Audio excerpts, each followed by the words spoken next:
Good morning. How we doing today? My name is James Sweeney, aka SplitSuit. Welcome back to another video. And today we're going to answer a question sent in by George, and George asked the following. Should you want to get up or change tables after doubling or tripling your buy-in? I have a tendency to stack off. Thanks. So George, I know for a fact that you are not alone in this kind of question, and there are some things that we definitely want to keep in mind. First and foremost is thinking about this spot objectively and really trying to remember these situations objectively. Because if you think about the way your brain is pre-wired, your brain is going to remember the times you double or triple up and end up stacking it all back, right? Because that's a very painful thing. Something your brain is much more likely to remember. Whereas the times you double or triple up and end up leaving that session plus money, be it a little or a lot, your brain's not going to remember that quite as much, and it's not going to remember things as painful as, say, tripling up and ended up losing a 900 big blind pot. That's something your brain is more likely to remember. So keep in mind this is probably something where you're constantly doubling or tripling up and then constantly ended up spewing it all back. It's probably something that's happening sometimes, so try to be really, really objective when you're saying, when I double or triple up, I stack it back. Probably not the case. So the first major thing I'm thinking about here is, how am I doubling or tripling up? Am I doing so because I have a good edge on the table and my results are kind of matching my good decision making? Or is it one where I'm playing kind of fishy, maybe I'm a little tired, maybe I'm gambling a little too much and I'm getting a little lucky? Hopefully it's the one where you have the edge on your opponents and you're making good decisions, and that's why you're doubling or tripling up, and that's why you're in this situation. If it's a situation where I'm more tired and I'm making spewy decisions and happening to get lucky, maybe I'll consider leaving. But if I have a good edge on the table, why would I ever want to leave that game, right? There are definitely some things I still want to be considering, but if I'm making good decisions, if I have a good feel on the table, then why not continue playing and utilizing that edge as I go through? So to answer the overall question of should you be leaving after doubling or tripling up, my answer would be probably not. Assuming you're getting deeper stacks because you are playing well, you're making good decisions, you're starting to get a feel, and you're starting to understand where your edges are at the table, sure, why not continue playing, right? Assuming that you're not getting overly tired, assuming that your decision making is still strong, assuming that you're not starting to tilt in any meaningful way, yeah, I'm going to stay and I'm going to continue playing out. Now, the first thing I'm going to ask myself is, who else has a deeper stack with me? Am I deep stacking against a bunch of regs, against a bunch of fish? Am I the only person with a double stack or a triple stack? These kind of things will certainly factor in. And if I'm playing in a game where I triple up and I'm only playing against really, really strong regs, all of us have that same effective stack depth, and I feel my edge differential is really, really bad at that stack depth for whatever reason, maybe you'll consider leaving. But more often than not, you're going to get more benefit even in that situation of playing it out, learning something, getting a bunch of spots that you can then study, and also practicing playing at a different stack depth against players that do have different edges against you. Whereas, of course, if you double up and your opponents are still very, very fishy and they also have deeper stacks, then cool, that sounds like a really, really good game to, again, continue playing.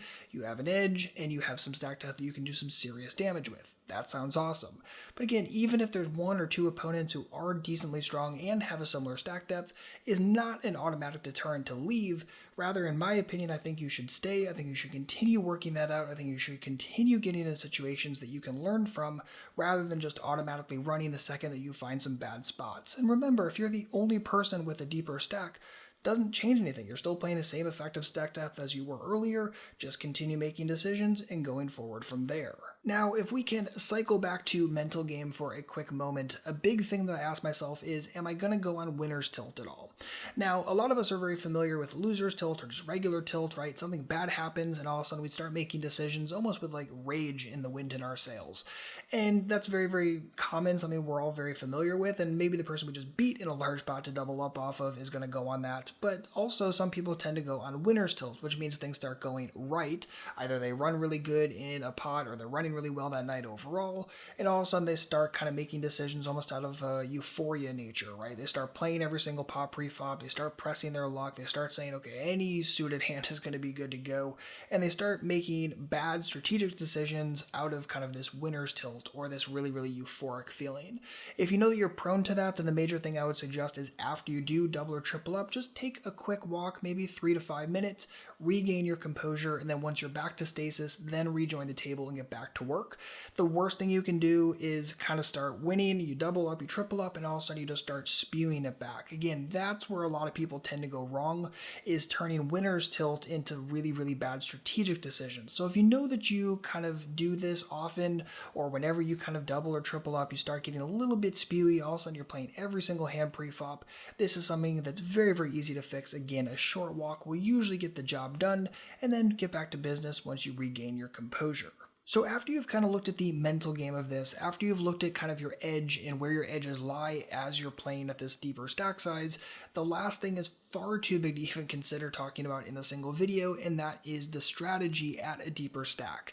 Now keep in mind, if everyone has 100 big blinds and you have 300 big blinds, you're still playing 100 big blind effective poker. So that's probably business as usual for you. But if you're not really used to playing 200, 300, 400 big blind effective poker, people do have deeper stacks in this game, and you're going to be playing more pots at that stack depth or with that stack depth, then you have to know this kind of stuff, and you have to start working on this stuff off table.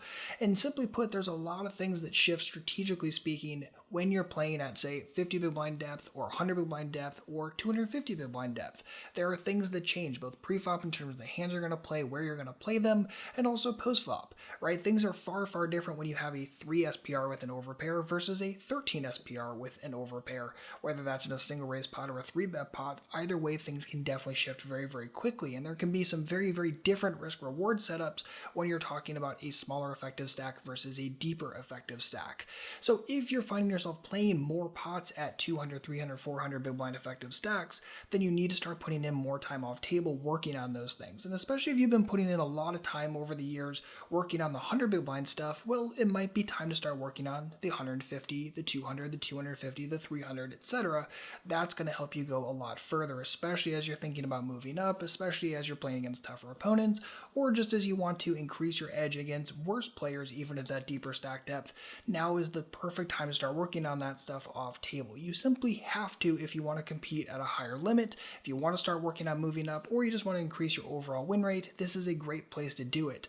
A lot of people can get very, very comfortable and even very, very good playing 50 to 100 big blind effective poker, but a lot of people just aren't putting the time at 200, 300, 400 depth, and that's where you can really generate huge, huge edges, especially if you've been studying those spots off table and your opponents haven't. So if you're not putting in that time already doing this and studying this stuff, again, once you've kind of worked on the 50 to 100 big blind stuff, it's time to start doing this stuff off table and start working this into your overall routine. So your next step today is to go study the last 10 hands that you happen to lose where the final pot was bigger than 400 big blinds. So essentially looking at situations where you played a deeper hand and you're going to say, hey, did I make any mistakes here? And this is going to help you twofold. One, from a strategic perspective, looking at the line you took, was it good, was it best, were there other things you could have done, and looking at the whole hand holistically. And then also from the mental point of view, again, if you can start looking at these situations objectively, just because you doubled up and then spewed it back in a cooler doesn't necessarily mean you're making huge, huge mistakes at that stack depth. But you're not going to know that until you go back, you study the hands that you happen to lose, and objectively say, was there a mistake here, yes or no? That will help you both mentally and strategically, and trust me, you're going to find tons of strategic things that come up in these pots when you're reviewing them later, when you're in a different kind of mental mind state than you were when you were playing in real time. This is going to help you both off table and in future sessions. So take the time to do it. If you're not really sure how to, I have a full guide. If you go to splitsuit.com/review, I'll kind of show you my process, not only for writing the hands down, but also for reviewing them later, what I do step by step by step. That way you can do the same exact thing. Because again, you have to study these spots. If you're playing online, this is super easy to use something like Poker Tracker or Hold'em Manager to find these spots. If you're playing live, hopefully you've written all these hands down so that way you can review them. Otherwise, you can always use a forum, look for some deeper pots. But again, this is even better if you can review your own hands, so you can start looking at your own spots very, very objectively and start seeing, are there any strategic or mental changes you need to be making? More often than not, you're going to find quite a few. So this is a very, very helpful exercise. If you're serious about improving, please, please, please do this. And that is going to wrap it up for this video. George, hopefully this helps quite a bit. And if you or anyone else has a poker-related hand or question, feel free to send it to me today at splitsuit.com/ask. And just for the record, if you wouldn't mind liking and subscribing, and if you do sub, hit the little bell notification as well. Main reason why I asked this isn't really for the sub count, although I do like seeing how many subscribers subscribers we have. The main reason is because when I release a new video, I tend to only really answer questions in the comments down below for a few days. So if you get here as soon as a video is released, that's what the little bell notification will help you do, then chances are I can help you if you do have any comments. And as always, you can always drop those down below as well. So same as always, if you need anything at all, please don't hesitate to let me know. Otherwise, as always, good luck out there and happy grinding.